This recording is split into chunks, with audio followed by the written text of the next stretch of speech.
Hello and welcome to News2Gamers. We are back for yet another packed episode from the centre of the universe for all your gaming goodness. Let's find out what's on the show, shall we?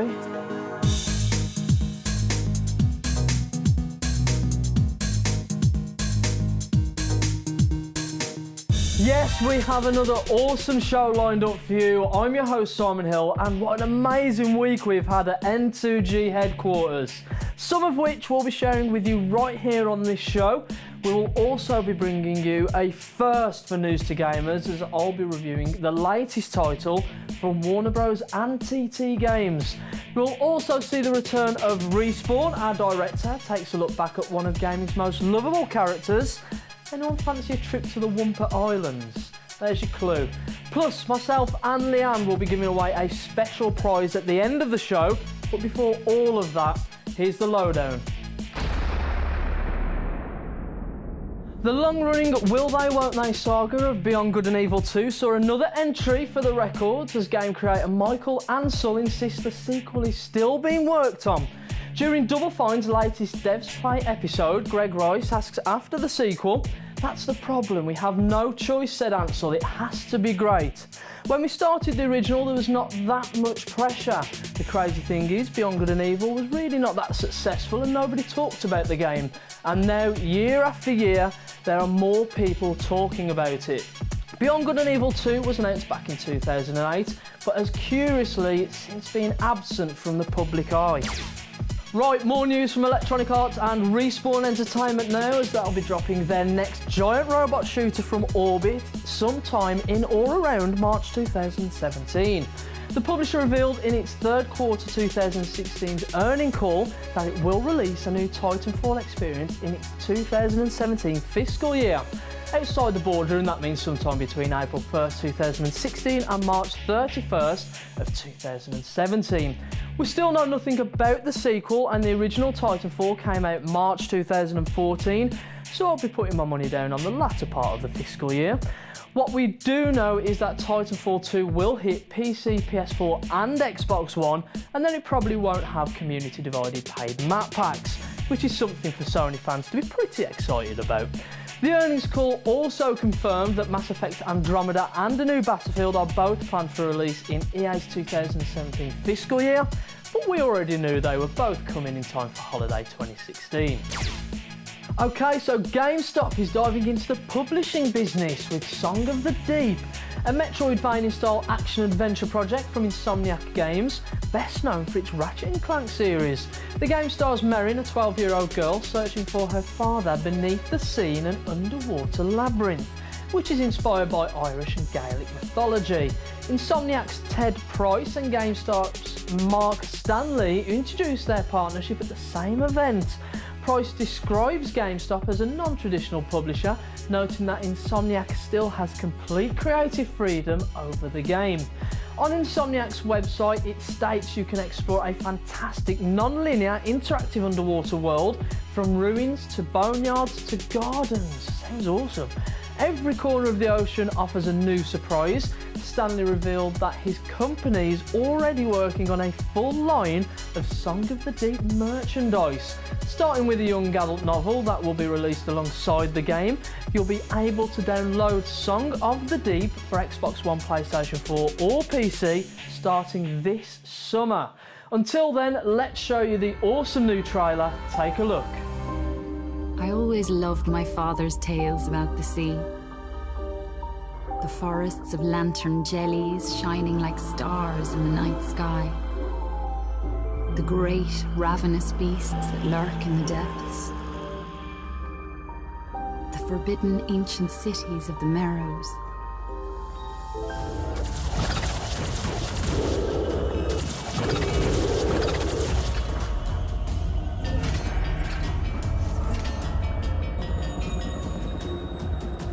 I never imagined that his stories were real, or that I would have to face those dangers myself to find him.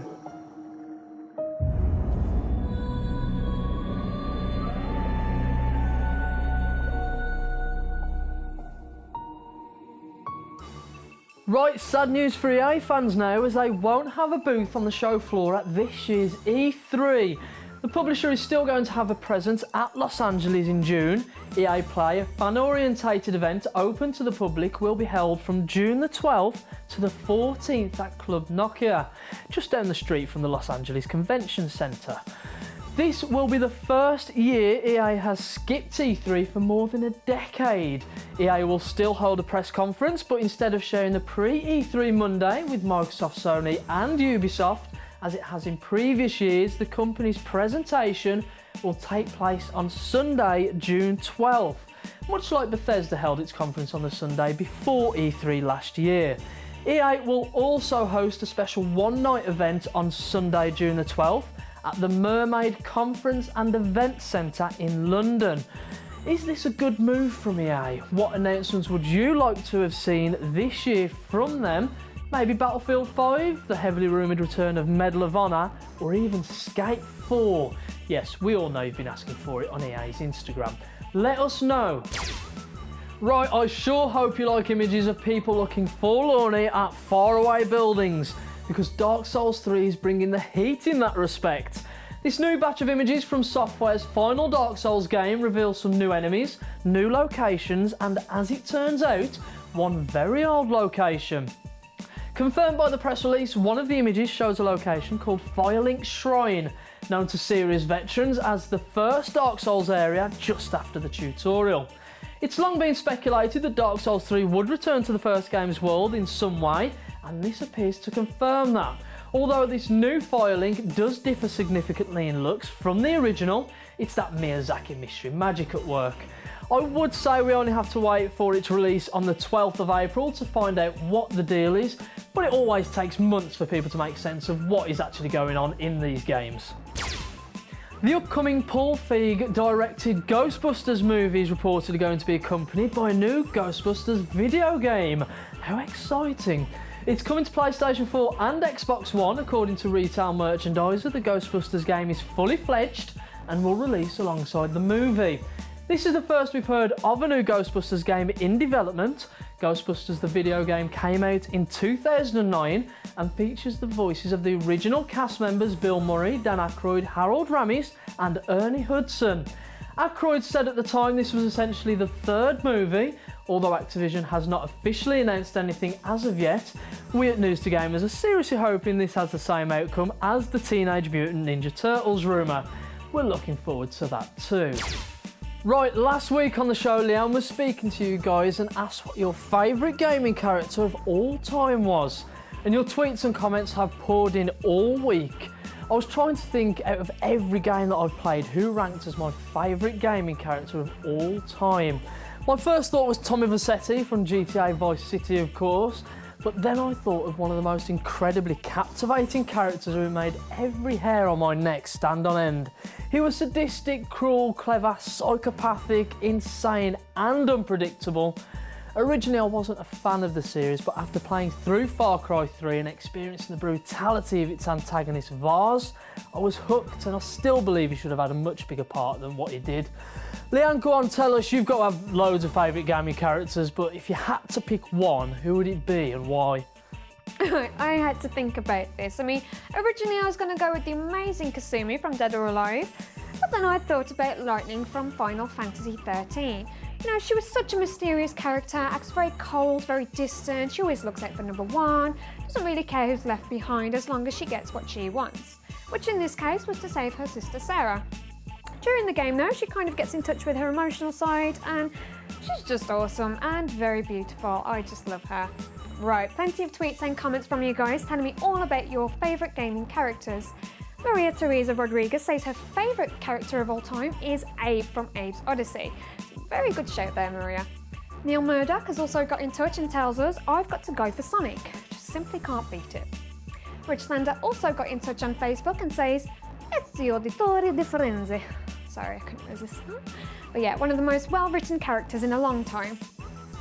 Joshim Ali says, Prince of Persia, definitely the #1 character in the history of games. Talking from the Sands of Times to the Two Thrones.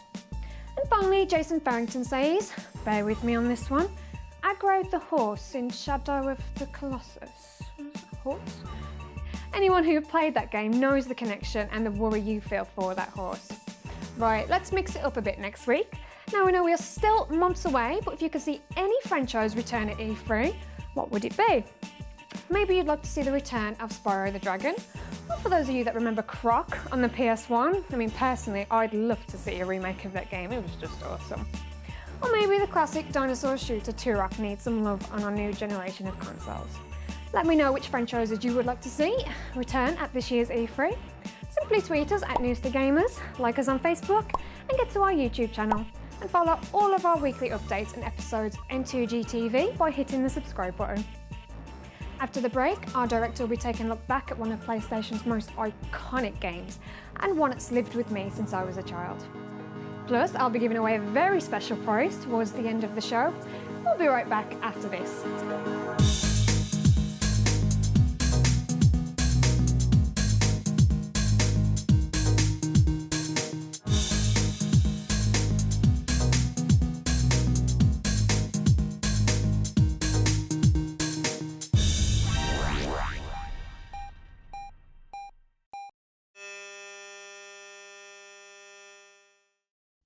Naughty Dog's PlayStation 1 classic Crash Bandicoot is one of those rare retro titles that still feels almost as satisfying to play now as it did back upon its release 20 years ago.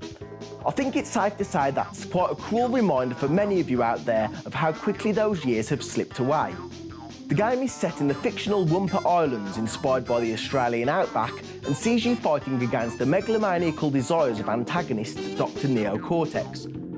In the interests of offering useless trivia, the game actually began with the project title Sonic's Arse Game due to the fact the player is forced to view the world from the protagonist's backside. However, this title is still probably superior to what the marketing director of their publisher originally insisted on the game being called. If they had their way, you would be watching me play Wizzy, Wez or Willy the Wombat right now. Or perhaps not, as such a demonstrable branding error would likely have rendered this title to the bargain bin of history, because while it would be difficult to deny that Crash Bandicoot is a solid platform game, it was certainly not the first or best of its kind during the era. Part of what makes Crash Bandicoot so enjoyable and memorable is the weird and wonderful world of characters, plots and places you find yourself interacting with. Although this isn't to suggest that the game is all style over substance, while it basically sees you doing the typical platformery things, smashing crates, jumping over obstacles, collecting fruit, killing enemies and finding coveted hidden gems, it does all of these things incredibly well. Crash Bandicoot comes from a bygone era where games were still fairly unforgiving, where checkpoints were only as good as how many lives you had left, and developers almost seemed to take callous pride in frustrating their customers with almost impossible to complete tasks which were more infuriating than enjoyable. If you have to replay a level on modern games, thanks to the dynamic physics and AI, you tend to be greeted with a whole new playing experience, whereas back then you had to jump repeatedly on the same boss's head whenever they intermittently left themselves open for some indeterminable reason. Although this always rewarded a worthwhile sense of satisfaction if you persevered long enough to finally complete them, and it's that sense of rhythm which makes games like this so replayable and unique from modern blockbusters. Despite Sony's insistence to the contrary, Crash Bandicoot really did feel like the PlayStation's answer to Mario or Sonic, a mascot as easily as iconic as Parappa the Rapper or Spyro, even if it is a completely third-party creation. And while Sony have never seemed to pride themselves on iconic characters in the same way the likes of Sega or Nintendo have, and instead opt for highlighting iconic games instead, I doubt many PlayStation owners can indulge in nostalgia about those days without picturing Crash's cheeky grin/arse. The game was received fairly well by critics upon its release, but I don't think anyone quite envisioned what a classic it would turn out to be. The fact that the game was released fairly early following the release of the PlayStation was probably quite a strong contribution to this, but this isn't to suggest that it isn't worth a replay, or if you're one of our enviably younger viewers, perhaps even a go at playing it for the first time. There are a few rumours floating about which suggest a new Crash Bandicoot is in the works though, so if you don't get the opportunity to play this classic before then, fingers crossed we'll get to experience a new adventure with the mischievous marsupial in the near future. This has been Richard Gullick for Respawn. Wow, what an awesome blast from the past that was. I just remember playing Crash Bandicoot with my sister and we used to fight over the controller, but it was always so much fun. What an awesome nostalgia kick. Right, now it's time for News2Gamers first. Let me paint the picture for you. I received an email from Warner Bros last week and got invited down to London for a big press event for the launch of the new LEGO Marvel's Avengers game that was released on Friday. I arrived at a very swanky venue and taken up to the 20th floor in what can only be described as a lift that felt like a roller coaster. We were ushered into a large room overlooking the incredible scenes of London, where game director Arthur Parsons was standing in front of a 60-inch screen and with a PlayStation 4 pad in hand. He demoed the game that showed off over 100 characters and some incredible level design. Next up, it was my turn to jump on one of the many PS4 pods that were supplied and to relive some of Marvel's most incredible movie moments.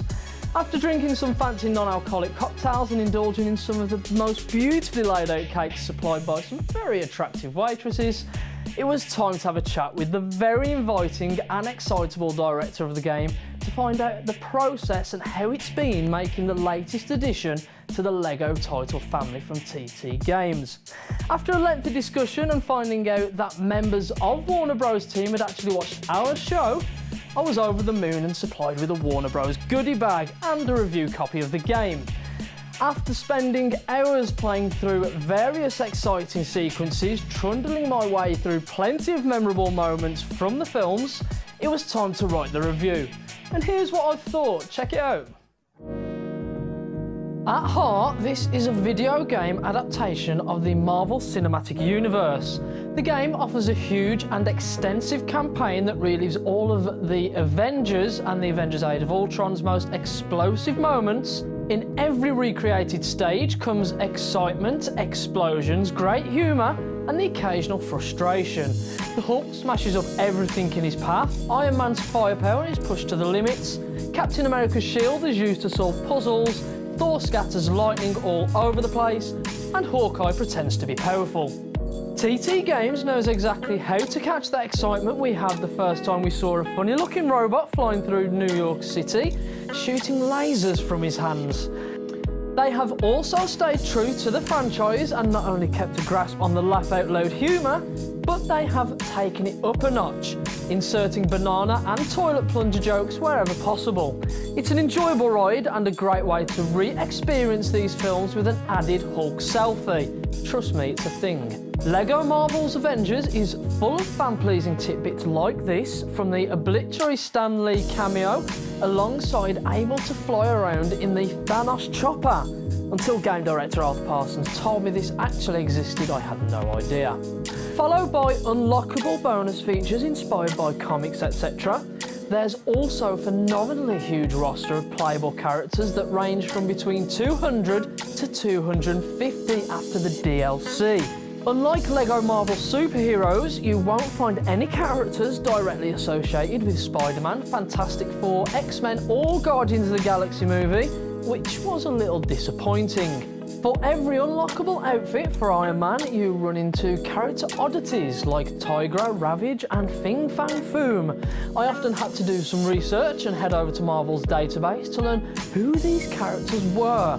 As much fun as it is to educate myself in more depth on what I would call Marvel's D-list characters, I didn't have that much fun controlling the majority of these characters.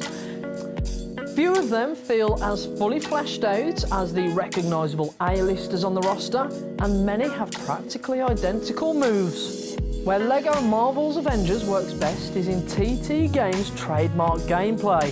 The familiar action of smashing bricks to rack up a huge stud count and switching between characters to solve puzzles is welcomed back with joy. Characters each have specific abilities, and with a new secondary edition, many roster selections now have combo attacks, which are instinctive and easy to execute. The combo attacks add a nice variety to TT's long-standing gameplay formula and sets up some hilarious sequences. There are a number of vehicle segments included for the sake of variety, but some are as painful as stepping on a Lego piece in your bare feet. Many handle sluggishly, and this becomes an issue when you're trying to rack up the best time to unlock the bonus features. On the plus side, the voice cast for the game is incredible, with pretty much the main cast from all of the movies lending their voices to the game. It makes for a refreshing nostalgia kick during cutscenes and gameplay. Aside from the A-list Hollywood stars, it kind of becomes a who's who of voice actors, with the likes of Nolan North, Ashley Johnson, Mark Hamill, and even Greg Miller of IGN fame all chipping in to add some impressive voice work. Despite its small frustrations, LEGO Marvel's Avengers is another great adaptation and another fantastic addition to the LEGO series from TT Games. With plenty of cool places to explore, movie moments, and a huge roster of playable characters to play with, it will keep you busier than Captain America trying to come to grips with his lack of superpowers. With as much laugh-out-loud moments, magic and authenticity as its other colourful brick titles, LEGO Hulk, Iron Man, Cap, Thor, Black Widow and Hawkeye are sure to give you hours of fun, whether it be on your own or with the family. Yes, that was our first review on News2Gamers, and it was definitely worth a solid 8, don't you think? I'd definitely say so. Such an enjoyable game, and we'd like to say thank you to Warner Bros and TT Games for their hospitality. We had an amazing time, and we look forward to seeing you guys again real soon. So, in celebration of the release of the new LEGO Marvel Avengers game, we are going to be giving one lucky viewer the chance to win a special prize courtesy of Warner Bros and TT Games. All we want to know is simply who is your favourite Marvel character of all time and why. Then myself and Leanne will pick the best answer. All you need to do is tweet us at News2Gamers or comment on our Facebook page of the same name. You have until Friday the 5th after the show is repeated at 11 PM to be within a chance of winning. We will be back next week with a brand new exclusive, and we have some exciting news to share with you. Keep it locked.